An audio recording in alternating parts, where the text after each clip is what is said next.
Assalamu alaikum. Welcome to my channel. My name is Muzaffar Iqbal.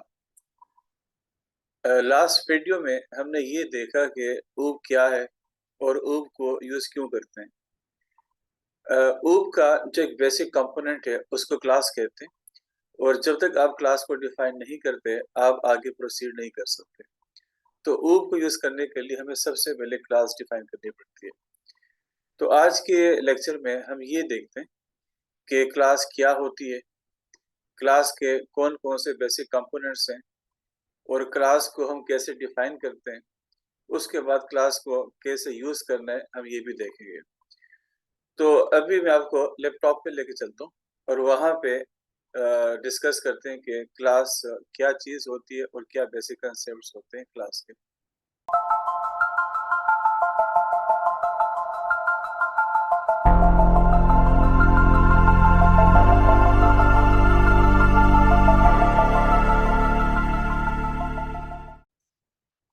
तो सबसे पहले व्हाट इज अ क्लास.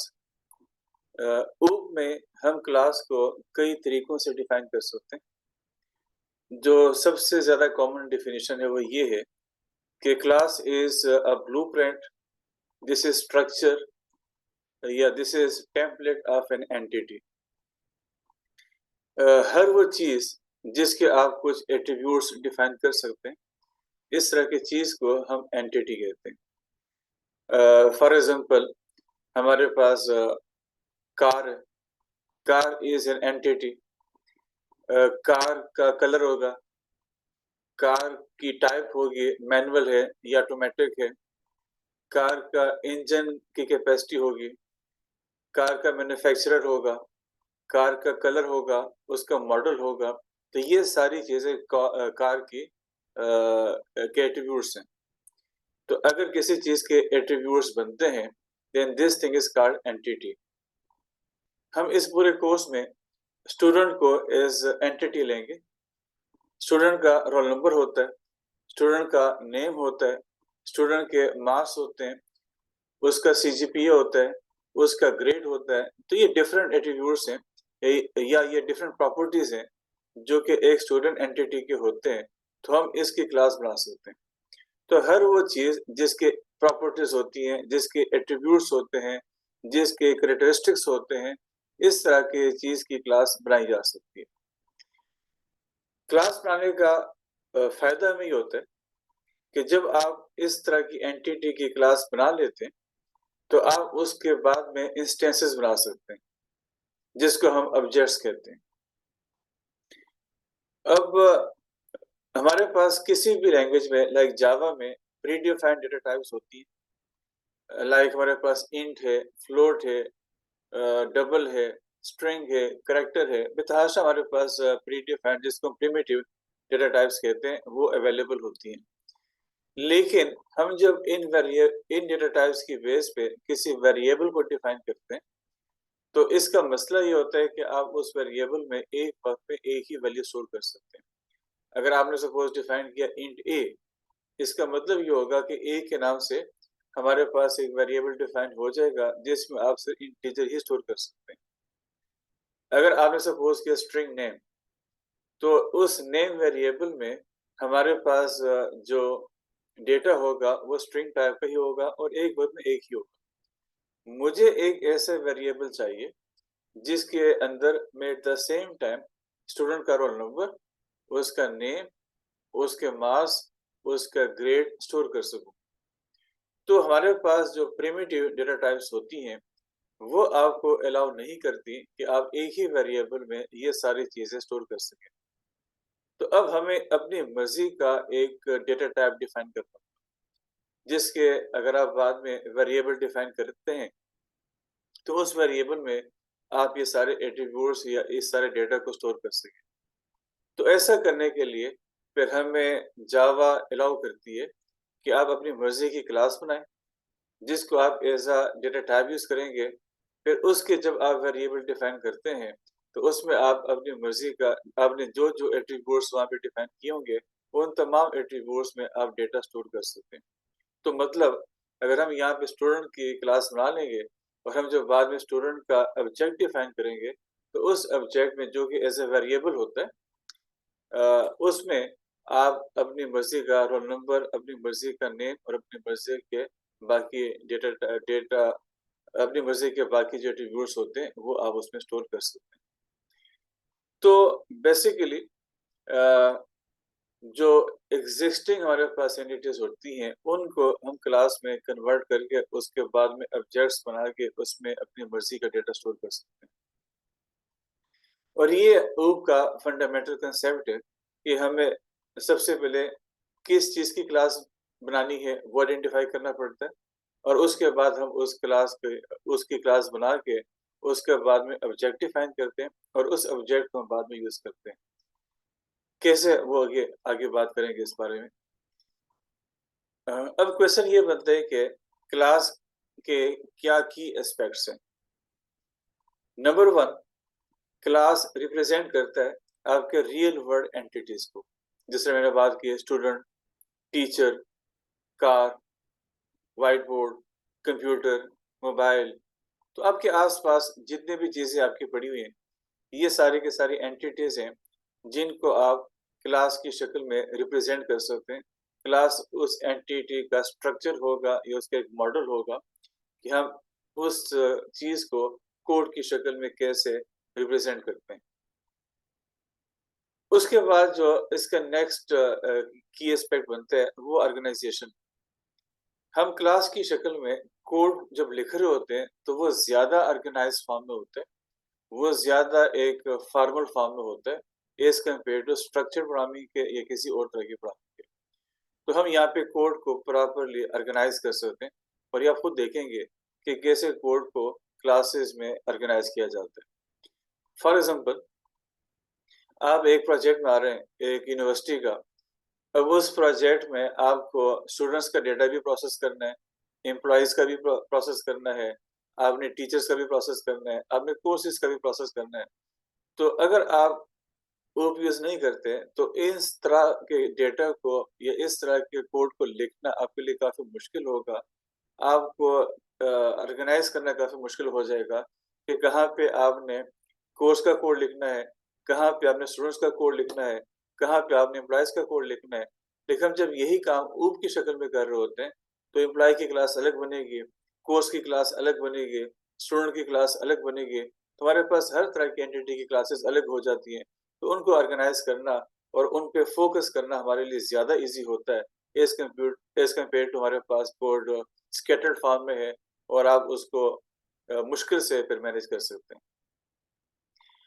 एक और जो हमें फ़ायदा मिलता है क्लासेस का, क्लासेस आपको अलाउ करती हैं कि आप कोड को रीयूज़ कर सकें। रीयूज़ेबिलिटी का मतलब ये है कि आपने कोड एक दफ़ा लिखा, उसी कोड को हम मल्टीपल टाइम डिफरेंट जगहों पे यूज़ कर सकते हैं। तो ज़्यादा ब्यूटी तो ये है कि मेरे कोड को आप और आपके कोड को मैं, आप एक-दूसरे के कोड को यूज़ कर सकते हैं। तो क्लासेस की शक्ल में हमारे पास जब कोड होता है, तो उसको रीयूज़ करना काफ़ी आसान हो जाता है।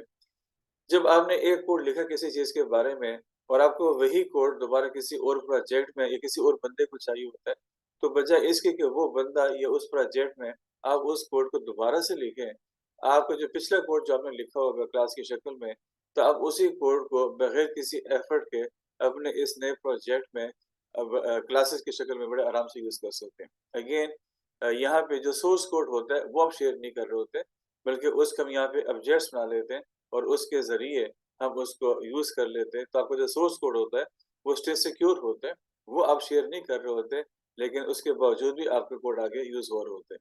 कैसे करेंगे, ये भी अगले लेक्चर्स में आएगा। कोलैबोरेशंस भी इसमें आप कर सकते हैं। एक ही प्रोजेक्ट से भी हमने बात की कि आप काम करते हैं यूनिवर्सिटी के प्रोजेक्ट में, वहाँ पे एक आपको मॉड्यूल बनाना पड़ता है एम्प्लॉइज़ का, एक मॉड्यूल है आपके स्टूडेंट का, एक सपोज़ कोर्सेज़ का है। तो अगर सपोज़ आप एक टीम की शक्ल में काम कर रहे होते हैं, तो एक प्रोग्रामर काम करेगा स्टूडेंट्स के क्लास पे, एक काम कर रहा होगा एम्प्लॉइज़ की क्लास पे, एक काम कर रहा होगा कोर्सेज़ की क्लास पे और बाद में इन तमाम की एफर्ट को इंटीग्रेट या कोलैबोरेट किया जा सकता है। तो हर बंदे को एक फ़ोकस मिलता है, आप उसी पे काम कर रहे होते हैं और बड़े प्रोजेक्ट्स में जब हम क्लासेस पे काम कर रहे होते हैं, तो आपके कोड काफ़ी इफ़ेक्टिवली डिफाइन होके आगे यूज़ हो रहे होते हैं। तो ये की एक कुछ एस्पेक्ट्स है, बेतहाशा और भी फ़ायदे आपको मिल सकते हैं। हम जब OOP या क्लासेस पे काम कर रहे होते हैं, ये उनमें से चंद एक हैं जो कि आपको समझ आ सकता है एट दिस पॉइंट। जिस तरह पहले बात हुई कि हमारे पास क्लास के कुछ कंपोनेंट्स होते हैं। अब हमारे पास 3 बेसिक कंपोनेंट्स हैं, उसके एट्रीब्यूट्स जिसको हम यहाँ पे नॉर्मली वेरिएबल्स की शक्ल में लिख रहे होते हैं। इनको हम एट्रीब्यूट्स भी कहते हैं, इनको हम प्रॉपर्टीज भी कहते हैं, इनको हम यहाँ पे फील्ड्स भी कहते हैं, इनको हम यहाँ पे कैरेक्टरिस्टिक्स भी कहते हैं और इनफैक्ट ये हम जो क्लास में लिख रहे होते हैं तो ये इन फॉर्म ऑफ वेरिएबल्स होते हैं। तो आप जिस क्लास की बात करेंगे like again roll number, name और मार्क्स अगर स्टूडेंट की बात करें तो ये आपके एट्रीब्यूट्स होंगे। इसको हम प्रॉपर्टी भी कह सकते हैं और फील्ड्स भी कह सकते हैं जो कि आप क्लास में वेरिएबल्स की शक्ल में लिख लेते हैं। एक एंटिटी जो जिसकी हम क्लास डिफाइन कर रहे होते हैं उस वो जो एक्शन परफॉर्म कर रही होती है उसको हम यहाँ पे बिहेवियर कहते हैं, जो आप यहाँ पे मेथड्स की शक्ल में लिख रहे होते हैं। तो आपके एट्रीब्यूट्स रिफ्लेक्ट होते हैं वेरिएबल्स में और आपके जो बिहेवियर होते हैं वो हम यहाँ पे मेथड्स या फंक्शंस की शक्ल में लिख रहे होते हैं। कुछ लैंग्वेजेस में फंक्शंस होते हैं, हम यहाँ पे फंक्शंस को मेथड्स कहते हैं। अगर आप जावा में नए हैं तो अगर आपने किसी और लैंग्वेज में कोई काम फंक्शन की शक्ल में किया होगा तो वो जो आपने उस लैंग्वेज में फंक्शंस लिखे होंगे उन फंक्शंस को हम यहाँ पे जावा में मेथड्स कह रहे होते हैं और मेजॉरिटी लैंग्वेजेस में उनको मेथड्स ही कहते हैं। तो मेथड एंड फंक्शन एक ही चीज है जो कि किसी बिहेवियर के बारे में लिखा जाता है जिसके अंदर आप प्रोसेसिंग लिख रहे होते हैं, आपका कोड प्रोसेस होता है, उसका कोई बाद में आउटपुट भी मिल रहा होता है। जो तीसरी चीज हमारे पास क्लास में होती है उसको हम यहाँ पे कंस्ट्रक्टर कहते हैं। नॉर्मली हम हमारे पास जब एक क्लास में एट्रीब्यूट्स होते हैं तो उसमें फिर कंस्ट्रक्टर्स भी होते हैं। कंस्ट्रक्टर का जो बेसिक काम होता है वो आपकी क्लास के ऑब्जेक्ट को इनिशियलाइज करना। जब क्लास का ऑब्जेक्ट बनता है, जो हम आगे बनाएंगे, जब क्लास का ऑब्जेक्ट बनता है तो उस ऑब्जेक्ट को एक मेमोरी मिलती है और उसके अंदर आपने क्लास के अंदर जितने एट्रीब्यूट्स को लिखा होता है उन एट्रीब्यूट्स के भी आपको वैल्यूज मिल जाती है। मतलब सपोज क्लास स्टूडेंट है, उसके ऑब्जेक्ट सपोज अली है। अब अली हमारे पास एक ऑब्जेक्ट हो जाएगा स्टूडेंट क्लास का। इस अली के नाम से हमारे पास कंप्यूटर के रैम के अंदर आपको मेमोरी मिलती है। उस मेमोरी के अंदर आपका इस ऑब्जेक्ट का name, roll number, marks, grade, CGPA सारी चीजें स्टोर की जा सकती हैं।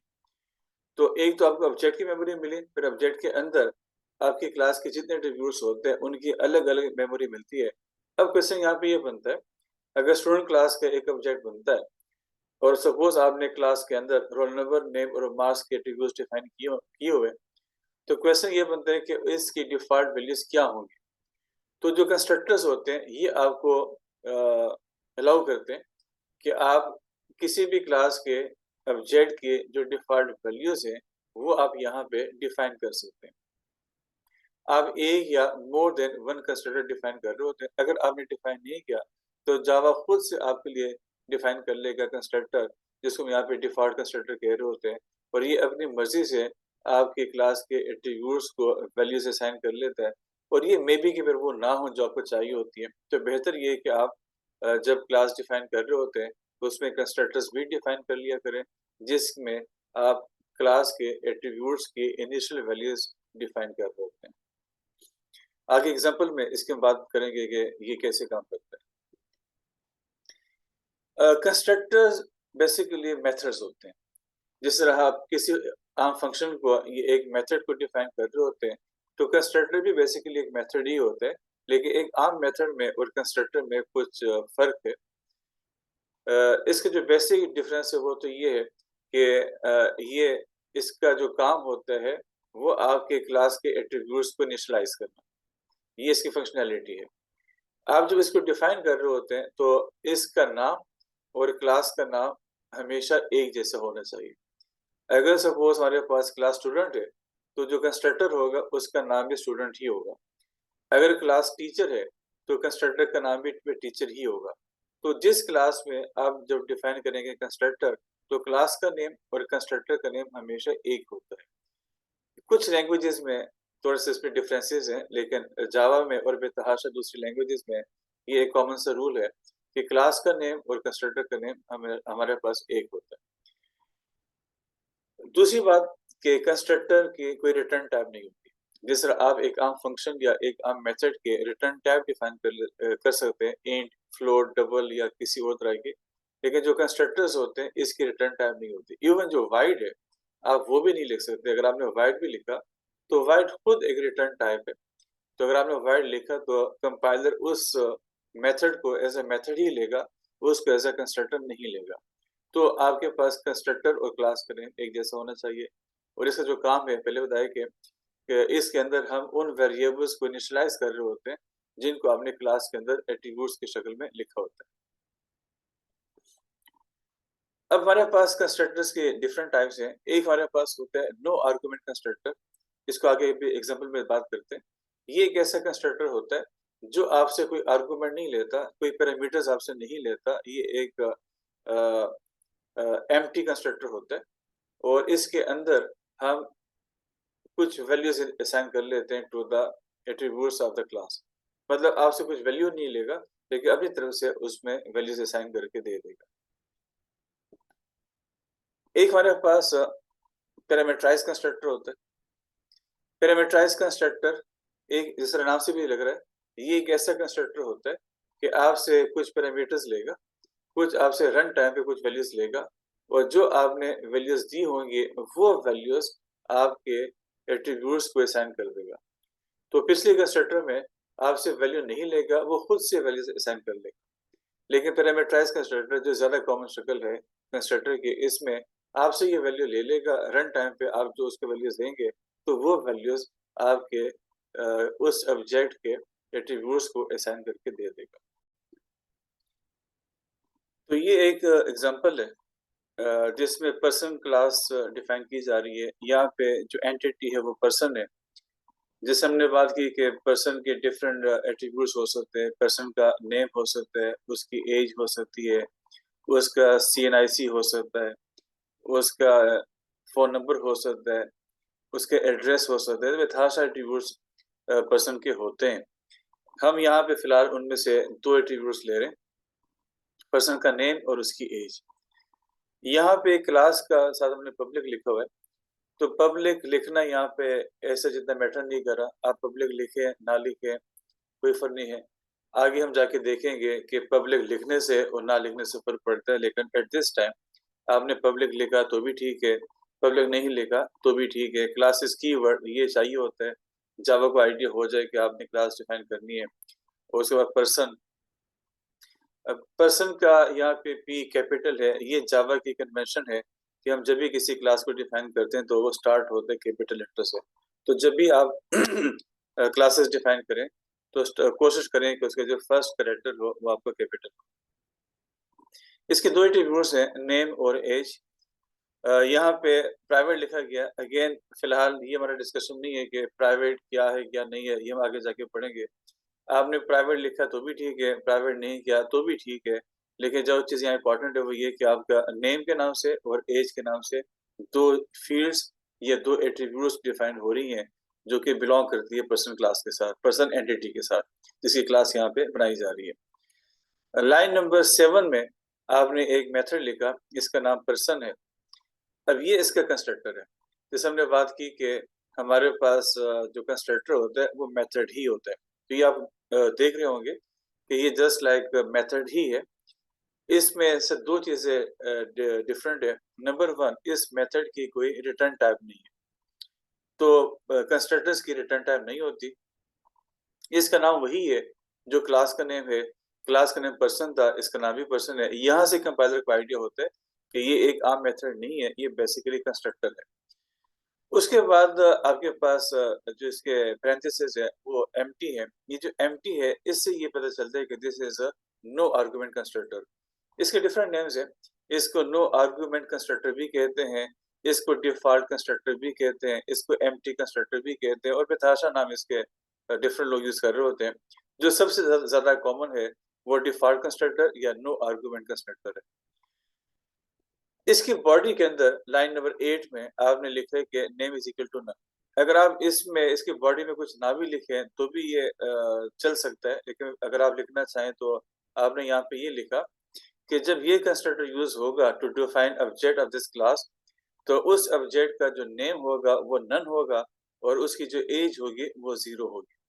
हम अगले लेक्चर में ऑब्जेक्ट्स पे आएंगे कि ऑब्जेक्ट्स हम डिफाइन कैसे करते हैं, जब वो डिफाइन होते हैं तो उसमें ये चीज़ें कैसे मिलती हैं, ये हमारा कंटेंट है नेक्स्ट लेक्चर का। लेकिन फिलहाल ये जो आपके कंस्ट्रक्टर्स है, ये बेसिकली यूज़ करते हैं क्लास के ऑब्जेक्ट।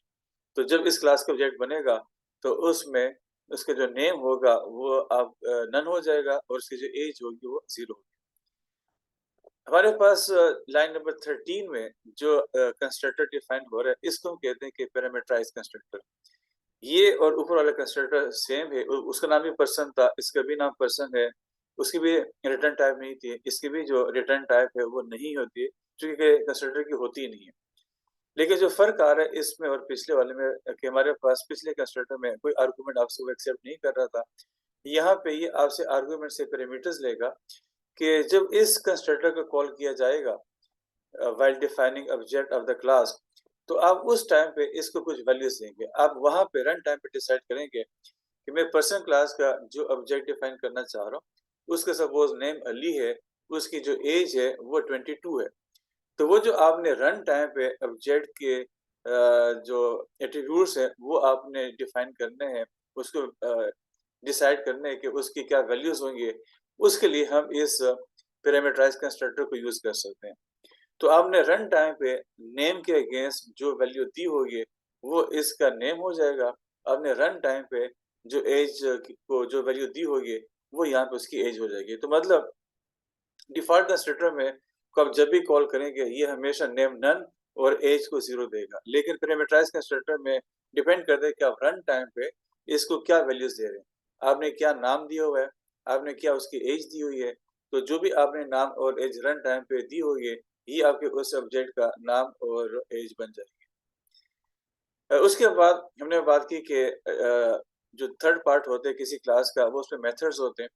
तो आप 1 या 2 या जितने मर्ज़ी हो यहाँ पे मेथड डिफाइन करना चाहते हैं तो कर सकते हैं। ये फिलहाल यहाँ पे एक मेथड है जिसका काम जस्ट डिस्प्ले है कि आपका जो करंट 2 वेरिएबल्स हैं, नेम और एज, इसकी और क्या वैल्यूज़ मिली है।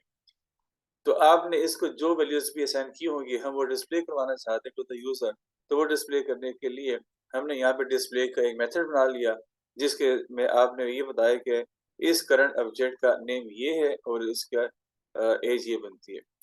तो बेसिकली जो भी पॉइंट था वो ये था कि क्लास हम डिफाइन कैसे करते हैं, क्लास का स्ट्रक्चर कैसे होता है।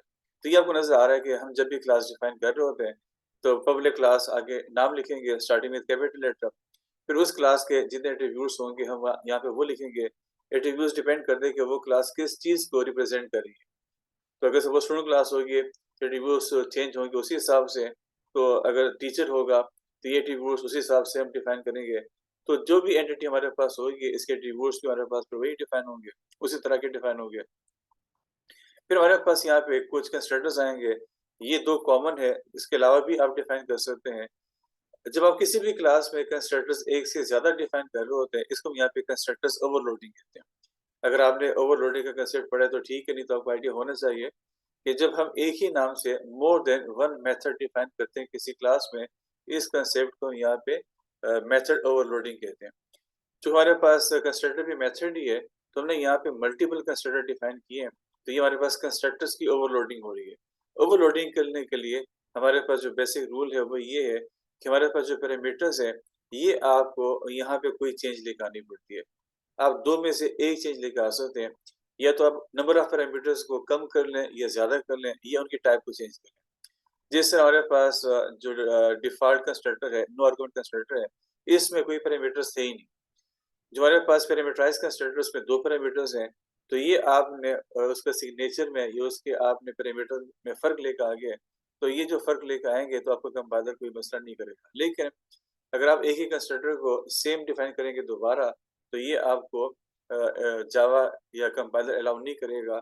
तो आपने पैरामीटर्स में फ़र्क लेके आना आना होता है, या तो नंबर ऑफ पैरामीटर्स को कम कर लें या ज़्यादा कर लें, या उनमें से कम किसी एक ही टाइप को अगर आप चेंज करेंगे, तो ये आपको कंपाइलर अलाउ कर देगा और आप इस तरीके से मल्टीपल कंस्ट्रक्टर्स डिफाइन कर सकते हैं। कंस्ट्रक्टर्स का मैंने आपके लिए स्पेशल एक ब्लॉग बनाया हुआ है, वहाँ पे आपको मज़ीद भी समझ आ जाएगी कि कंस्ट्रक्टर्स क्या होते हैं, इसकी ओवरलोडिंग के लिए क्या करना पड़ता है, तो ये सारी चीज़ें डिस्कस हुई हैं ब्लॉग में भी। तो अभी मैं आपको लेके चलता हूँ अगेन नेटबीन्स पे, और वहाँ पे देखते हैं कि अगर आप इस क्लास को अब कोड की शक्ल में लिखना चाहते हैं तो आपको क्या करना पड़ता है। तो नेटबीन्स पे चलते हैं और वहां पे इस क्लास को हम डिफाइन करते हैं।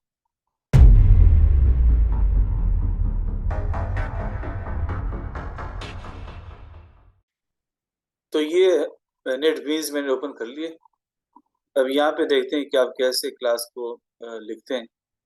एज यूजुअल आप यहाँ पे जाएंगे फाइल में, वहां से न्यू प्रोजेक्ट, या आप यहाँ से क्लिक कर सकते हैं नए प्रोजेक्ट को।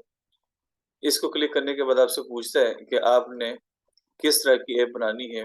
तो आप यहाँ पे Java with and right side से जावा एप्लीकेशन को लेके अपने यहाँ पे नेक्स्ट करना है। ये आपसे पूछेगा कि क्या नाम है प्रोजेक्ट का, आप किसी भी नाम को यहाँ पे ले सकते हैं। ये मैंने फिनिश किया। ये उसने आपके लिए एप्लीकेशन बना दी है। एज यूजुअल मैं यहाँ से कमेंट्स को हटा देता हूँ।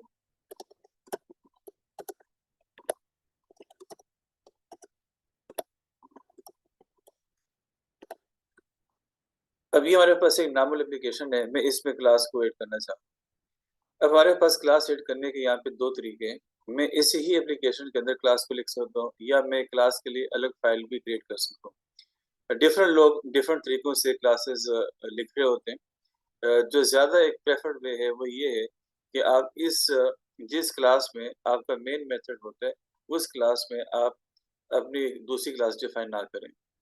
आल्दो कि यहाँ पे हमारे पास ये जो क्लास है जिसका नाम यहाँ पे जावा एप्लीकेशन 10 है हमारे ऊपर, तो मैं इसके नीचे भी अपनी क्लास डिफाइन कर सकता हूँ। लेकिन जैसे कि इससे बात हुई कि ज़्यादा बेहतर तरीका ये है कि आप एक नई फाइल क्रिएट करके वहाँ पे अपनी क्लास को डिफाइन करें। अब नई फाइल कैसे क्रिएट की जाती है, यहाँ से मैं इसको क्लिक करता हूँ, या मैं फाइल में जाके भी न्यू फाइल को क्लिक कर सकता हूँ, जो आपको समझ आता है।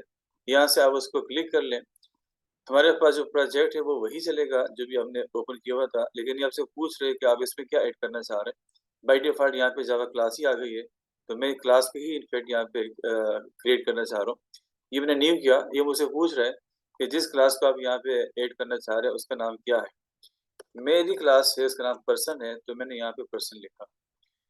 अगेन जिस हमने पहले बात की है, क्लास का name should start with capital letter, तो पर्सन का पी कैपिटल कर लें। स्मॉल भी करेंगे तो कोई एरर नहीं है, कंपाइलेशन के हिसाब से कोड कंपाइल हो जाएगा। कन्वेंशनली बेहतर है कि आप क्लास को स्टार्ट करवाया करें हमेशा कैपिटल लेटर से। तो पर्सन लिख के मैंने यहाँ पे उसको फिनिश कर दिया। तो ये आपको फील हो रहा होगा कि हमारे पास ये आपके पिछले क्लास है और ये हमारे पास नई क्लास क्रिएट हो गई है। ये इसी प्रोजेक्ट का पार्ट है। अगर आप देखें हमारे पास पैकेज यहाँ पे जावा एप्लीकेशन 10 थी, हमारे पास यहाँ पर भी पैकेज वही चल रहा है। तो मतलब ये उसी ही पैकेज का पार्ट है या उसी एप्लीकेशन का एक हिस्सा है, लेकिन जस्ट इसकी जो फाइल है वो आपकी अलग से क्रिएट हो गई है। तो हमेशा कोशिश करें कि आप किसी भी एप्लीकेशन में जितनी भी क्लासेस डिफाइन करते हैं उन सब के जो फाइलें हैं वो अलग-अलग हों।